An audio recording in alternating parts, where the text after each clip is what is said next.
ये अन्ना आंदोलन वाला समय नहीं है, क्योंकि कांग्रेस की सरकार नहीं है। लोगों के हकूकों को और अधिकारों को मारने वाली सरकार। इसके सेहत पे कोई फर्क नहीं पड़ेगा। देने जा रहे हैं ज्ञापन 18 तारीख को, क्या पता ये टंडीला हो ही ना। ये इथेनॉल का मामला जब खराब था, वैसे तो इस सरकार को नजर आता ही नहीं है। BMW कह रही है, मर्सिडीज कह रही है हमारी गाड़ी पेट्रोल से चलेगी या डीजल से चलेगी। तुम बेवजह उसमें पौवा घुसेड़ रहे हो। हम गरीब थे, गरीब हैं, गरीब रहेंगे। मोदी जो प्राइम मिनिस्टर बने थे भारत के, वो अच्छे दिनों का सपना लेके आए थे। वहाँ अब पता चली है कि 1 करोड़ से ज्यादा रुपए हर दिन उनके डेंटिंग पेंटिंग में खर्च होते हैं। पैसे लेकर कौन भागे? ज्यादातर मोदी के राज के हैं, गुजराती। जिसका मुखिया झूठा, उसका पूरा मंत्रालय झूठा। RSS महा झूठी संस्था।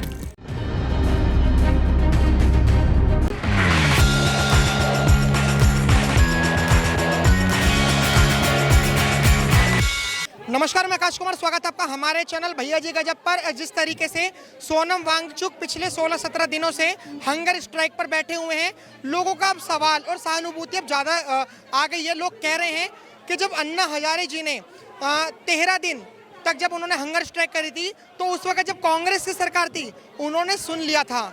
लेकिन अब भाजपा की सरकार है, 15-16 दिन हो चुके हैं और अभी पता नहीं कितने दिन और होंगे, तो ये हंगर स्ट्राइक की बातें कब सुनेंगे। नमस्कार चाचा, क्या कहना चाहोगे?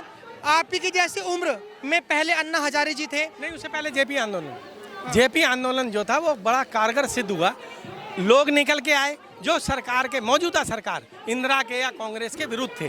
तो उसमें नीतीश कुमार जी, रामविलास पासवान जी, ये तुम्हारे लालू प्रसाद, ये सब लोग आए। एक नई राजनीति उभर के आई। मगर दैट टाइम ऑफ पीरियड, ये समय वो नहीं है। ये अन्ना आंदोलन वाला समय नहीं है, क्योंकि कांग्रेस की सरकार नहीं है। ये जो समय चल रहा है वो ये है कि ये है दमनकारी सरकार, लोगों के हकूकों को और अधिकारों को मारने वाली सरकार। इसके सेहत पे कोई फर्क नहीं पड़ेगा। ये आंदोलन चलेगा, खत्म भी हो जाएगा। 20 तारीख को ये देने जा रहे हैं ज्ञापन, 18 तारीख को क्या पता ये टंडीला हो ही ना। किसानों की तरह, पहलवानों, महिला पहलवानों की तरह ये टंडीला ही ना हो। मैं ये नहीं कह रहा कि ऐसा हो जाए। 19 तारीख को ये आधे नहीं ना रहे, 20 तारीख को ही जा रहे हो। दाढ़ी टोपी वाले जो हैं वो छाट के इकट्ठे कर लिए जाए। चलो, क्या करोगे फिर? आज ये जुनेद जो खाना बांट रहा है, ये अकेला भलाई करने वाला आदमी है। ऐसे तो हर धर्म में पाए जाते हैं। जहाँ भीड़ इकट्ठी होती है, लोग पानी पिलाते हैं। एक आइडेंटिटी क्यों दी जा रही है? इसके सर पे टोपी है और चेहरे पे दाढ़ी है। नहीं, ये भारत का ही जन्मा व्यक्ति ये मानवता को समझता है। क्यों? क्योंकि ये पेड़ में और पत्थर में, मानवों में, जानवरों में भगवान का रूप देखता है। चाचा जी, मेरे को एक चीज़ बताइए, आपके पास कोई व्हीकल है? स्कूटी, बाइक, कार कुछ है आपके पास? 3-4 वाहन है। अब जैसे मैं इस पर भी हूँ, मैंने आपसे इस विषय में भी बात करी, मैं आपसे E20 के विषय में भी बात करता हूँ। अच्छा। नितिन गडकरी जी कह रहे हैं कि देश को विकसित बनाना है, तो ये जो है ये स्वदेशी है, एथेनॉल, ठीक है, और हम 100% भी करेंगे, E100 भी करेंगे हम, तो इसमें दिक्कत क्या आ रही है? देखो जी, गन्ने से बनती है भेली, बनता है गुड़, और गन्ने से बनती है शराब। पहले आदमी पी के चलाता था, या अब चलाता है तो चालान हो जाता है और गाड़ी टल्लम टल्ली चल रही है। जब ज़्यादा इथेनॉल हो जाता है, पेट्रोल की मात्रा कम हो जाती है।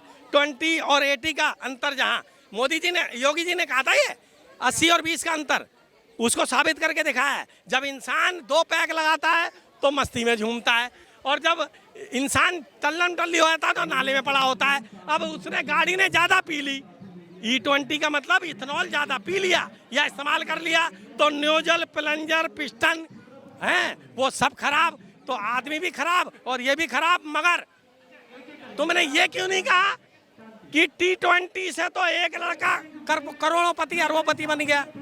मतलब एक का बेटा T20, दूसरे का बेटा E20, और इन दोनों का बाप 420। वो तुम लगा दो, पता कौन है? नितिन गडकरी जी कह रहे हैं, अभी उन्होंने ABP न्यूज में एक महिला को इंटरव्यू दिया, तो उन्होंने कहा कि मैं आपके ऊपर डिफेमेशन का केस कर दूंगा, मतलब मानहानि का केस, क्योंकि आप जो ये बात कर रहे हो कि मेरे लड़के, मतलब अर्थात जो नितिन गडकरी जी के जो लड़के हैं, वो उनको ज़्यादा फायदा, बेनिफिट पहुंचा है, उनकी कंपनी कई करोड़ों में पहुंच गई है। हाँ। ये सरासर झूठ है। ये लोग विपक्षी द्वारा ये चीज़ें फैलाई जा रही हैं, ये झूठ है। एक बात बताओ, ये इथेनॉल का मामला जब खराब था, वैसे तो इस सरकार को नजर आता ही नहीं है।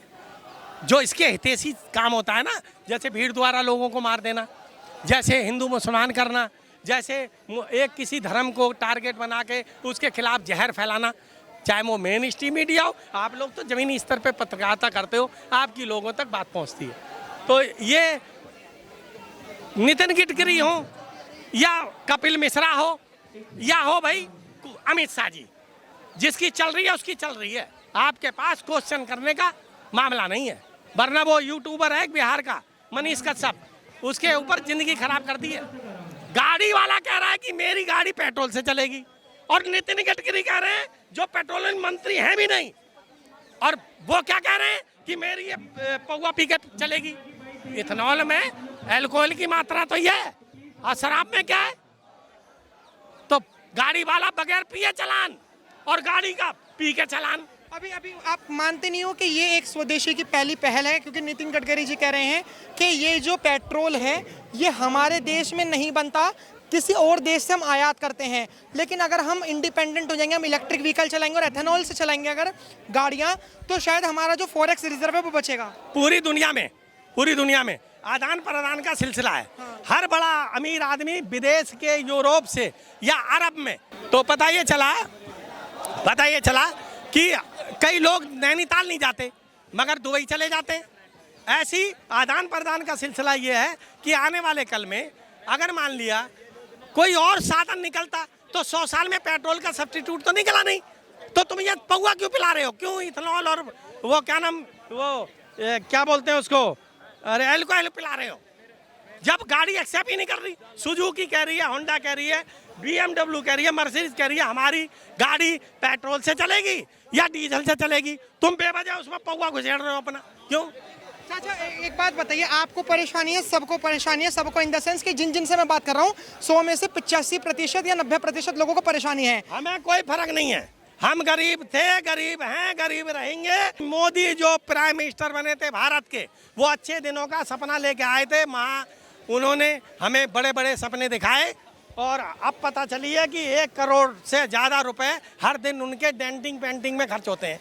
गाल कैसे होने चाहिए, नाक पे बाल है या नहीं है, बाल कैसे हैं कि दाढ़ी कैसी है, ड्रेस कोड कैसा होगा। हाँ, 35 साल भीख मांगी और 35 मुल्कों से उन्हें इनाम मिल गया। चाचा जी एक बात बताइए, आपको हमसे ज़्यादा आपकी उम्र है और तजुर्बा बहुत ज़्यादा है, हमें अगर अपने देश को इंडिपेंडेंट बनाना है, आत्मनिर्भर बनाना है, तो हम आत्मनिर्भर काम के बलबूते पे बना सकते हैं। लेकिन जो चीज़ हमारे देश में पैदा ही नहीं होती, अर्थात तेल, अर्थात पावर की चीज़ें, जैसे कोयला वगैरह ये सब चीज़ें हो गई, जो तेल वगैरह हो गए, सिलेंडर की गैस हो गई, तो ये नितिन गडकरी जी कह रहे हैं कि हम इस स्वदेशी की पहली पहल कर रहे हैं, थोड़ी बहुत परेशानी होगी। बेटा कद्दू नहीं उगा पाएंगे, ये कद्दू घोइया नहीं उगा सकते, ये बैंगन नहीं उगा सकते, ये करेला नहीं उगा सकते।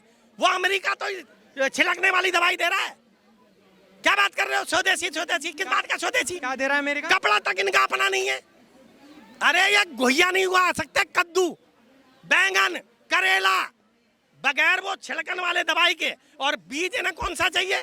अफ्रीका का आदमी लंबा होता है, उसके हाथ पैर और सारा शरीर का हर अंग लंबा होता है, तो इसका मतलब ये हो गया कि हम उनको देख के और अपने जड़ा काट लें।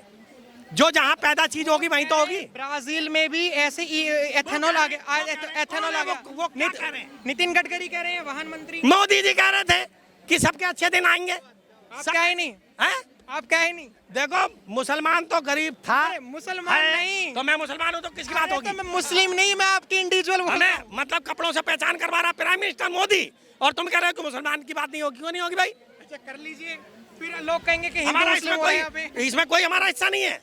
मतलब भारत के हम दूसरे दर्जे के नागरिक हो गए 12 साल में। अच्छे दिन की परिभाषा भी लोगों को समझ में आ गई है। तो ये बताओ फिर वो ये नीरव मोदी, वो मालिया, वो हीरोइन जो काम करती थी, पैसे लेकर कौन भागे? ज्यादातर मोदी के राज के हैं गुजराती, और ये कहते हैं वो गुजरात मॉडल लागू करो।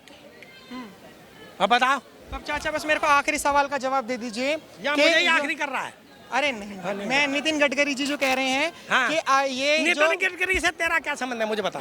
तेरा पेट्रोल पंप है? अरे मेरी तो बाइक है, इसके अलावा और कोई मामला नहीं है। यह एक आदमी 80 साल का मरने को तैयार है, वो कौन है? मेरा सवाल ये है कि जो इसे धर्मेंद्र, मतलब सर्दी में गर्मी का एहसास, रूपा का अंडरवियर, और ठंडा ठंडा कूल अमिताभ का नवरत्न तेल जो खुद गंजा था। तेरा सही हिसाब है कि नितिन गडकरी कह रहे हैं? कौन है नितिन गडकरी? क्यों कह रहे हैं जब पेट्रोल मंत्री है ही नहीं वो? रोड का है, तू अपनी सड़कें संभाल जिसमें इतने इतने गड्ढे हैं। नितिन गडकरी कह रहे हैं। वो कह रहे हैं सैटेलाइट से एक ऐसा सिस्टम है कि गड्ढे भी पहचान लिए जाते हैं। हैं? वो कह रहे हैं कि हमने एक सैटेलाइट सिस्टम लगाया है। जिसका मुखिया झूठा, उसका पूरा मंत्रालय झूठा।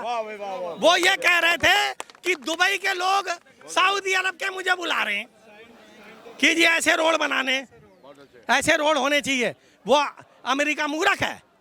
वो जो मुसलमान वहां के सऊदी के बिके हुए हैं इजराइल के हाथ, वो सब मूर्ख हैं। तुम्हारी कौन सुनेगा? तुम्हारे पास तो गन्ने को बढ़ाने का यंत्र भी नहीं है, दवाई नहीं है इनके पास। आज भी दूर दूर दराज के मुल्कों में गन्ने 12-12, 13-13 फुट के हैं। हमारा तो आदमियों का कद भी घटता जा रहा है, वकार भी घटता जा रहा है। अगर ये 20 साल और रह गई आरएसएस की सरकार, तो हिंदुस्तान के नागरिकों का सिर्फ एक ही तरफ ध्यान होगा कि पत्नी से शादी करी, दोनों रूठ गए।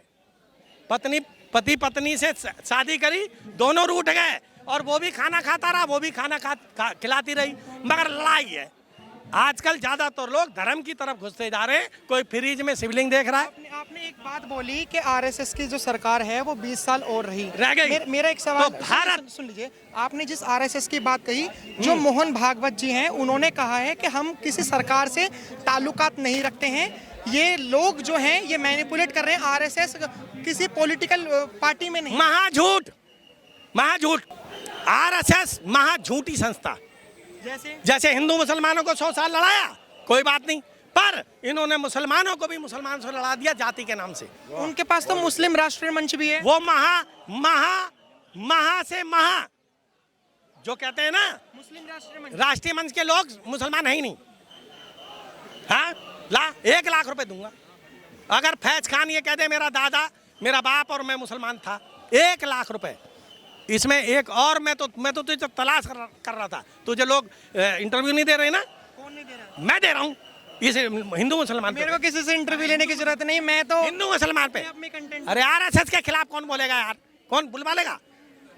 तो मुस्लिम राष्ट्रीय मंच से मैं आरएसएस के खिलाफ या मैं किसी पीएफआई या फिर किसी समाजवादी पार्टी के खिलाफ नहीं बुलवा रहा। मैं आपकी राय जान रहा हूँ। कहीं नेगेटिव हमें डर लग गया तुझे आरएसएस से?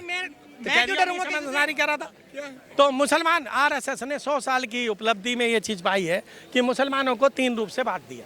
एक मुस्लिम राष्ट्रीय मंच का संगठन जिसको इंद्रेश कुमार चलाते हैं, दूसरा एक्स मुस्लिम जिसको वो लोग समर्थन करते हैं, और तीसरा वो जो पसमंदा धर्म के नाम से संगठन चलाते हैं, दलित मुस्लिम पसमंदा समाज के नाम से जो पहले संगठन चलते थे। अब ये पूरे भारत में 20 लोग हैं जिनकी शाखाएं हैं। इनको करोड़ों रुपए फंडिंग होती है। जब भी कोई मुसलमानों को बर्बाद करने की नियत या नीति जब करनी होती है, तो दाढ़ी टोपी में जैसे मौलाना साजिद रशीदी, बिका हुआ गुलाम, अंसार राजा खान, ये इनको ना कुत्ते का जैसे पालन पोषण नहीं किया जाता है। तो हम सिर्फ 5 मिनट 10 मिनट टीवी पे देखते हैं प्रोग्राम। 24 घंटे क्या हुआ, 23 घंटे क्या हुआ, हमें क्या पता। ये जितने वहाँ मुर्गे की तरह और भेड़िए की तरह लड़ते हैं, जैसे हाफिज गुलाम सरवर, ये मुसलमान जो दाढ़ी टोपी के भेष में भेड़िए आते हैं, ये दरअसल जैसे मुर्गों को लड़ाया जाता है, जैसे भेड़ों को लड़ाया जाता है, जैसे बेवजह कोई लड़ जाता है, ये वो लोग हैं। ये आरएसएस की देन है। ठीक है, फिलहाल आपने इनकी राय सुनी, आपकी क्या राय है कमेंट में जरूर बताइएगा, और अगले सवाल क्या रखने हैं ये भी जरूर बताइएगा। देखते रहिए हमारा चैनल। धन्यवाद। जय हिंद।